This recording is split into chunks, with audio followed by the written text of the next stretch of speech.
It's the second Saturday in March, and Governor Andrew Cuomo has just declared a state of emergency. But if you were to look out the doors of the hospital, you'd agree that the word emergency is an understatement. Ambulance after ambulance is lined up on Eastchester Road, blocking the drive-thrus at Starbucks and McDonald's, continuing on toward the elevated railroad tracks and beyond. I can't even see the end of the line. Staff arriving for work can't get close enough to the hospital to park there because of the ambulances snaking around the block, idling as they wait.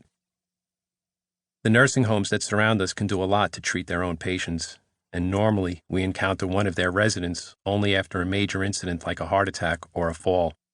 But now it feels like we're seeing all of them. Patients are coming in on stretchers and in wheelchairs with air hunger, so starved for oxygen that they're gasping. Often their families have been notified, so the sick person will wait with anxious sons and daughters, brothers and sisters. Confused relatives wander down the row of ambulances trying to find their loved ones. Today, the entrance to the ER is so crowded that we have to get security to clear it. "They're just unloading on us," one of my colleagues says. It gets worse after the patients are checked in.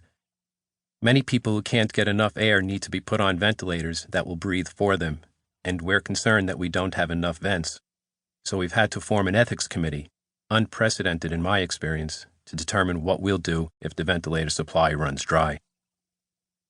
Ventilators require intubation, and art emergency medicine doctors spend a lot of time perfecting. An endotracheal tube must be inserted down a patient's throat and through the vocal cords. Over the years, the practice has evolved from direct laryngeal intubation, where you basically insert the tube into the airway by sight, to fiber optic guided intubation, which is a lot more successful. As emergency room doctors, we pride ourselves on being the best at intubating in a crisis, but a lot of factors affect how well an intubation will go. It's harder with obese patients, ones with shorter necks, and those with trauma. Often, a patient in an emergency room is surrounded by a half-dozen people: doctors, nurses, physician's assistants, respiratory therapists when they're being intubated. There's stuff coming up from their lungs, and the doctor's face is right over the patient's open mouth, getting sprayed with respiratory secretions. Sometimes the patient vomits. The moment of intubation is probably the most exposed a doctor can ever be.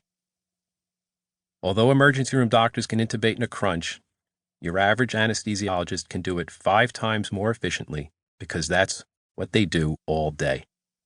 If you've ever been put under general anesthesia, you've been intubated.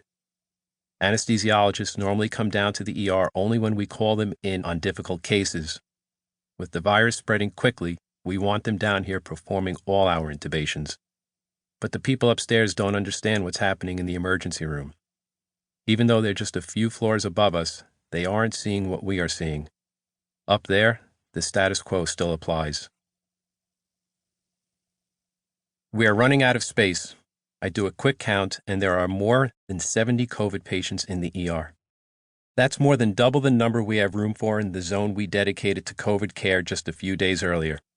And they're still coming. These patients, who we know have an infectious disease, are all crowded up against one another. They're crying, they're praying, and they're dying. Nearly all emergency rooms have something called a diversion plan, a predetermined strategy to get the sickest people to another location where they can be seen sooner. Maybe the diversion lasts for an hour, maybe for 2 hours, maybe, if things are really bad, for a whole day. But in my 25 years as an emergency room doctor in the Bronx, I've never called for diversion. Montefiore, as a matter of policy, never closes its doors to the community. It's not what we do. We don't turn people away, ever. At the same time, we've never had a Chernobyl before, and that's what this feels like, a nuclear disaster. I look over at the big yellow milk crate-sized cases that hold our dwindling supply of ventilators. I don't want to think about what will happen if we run out.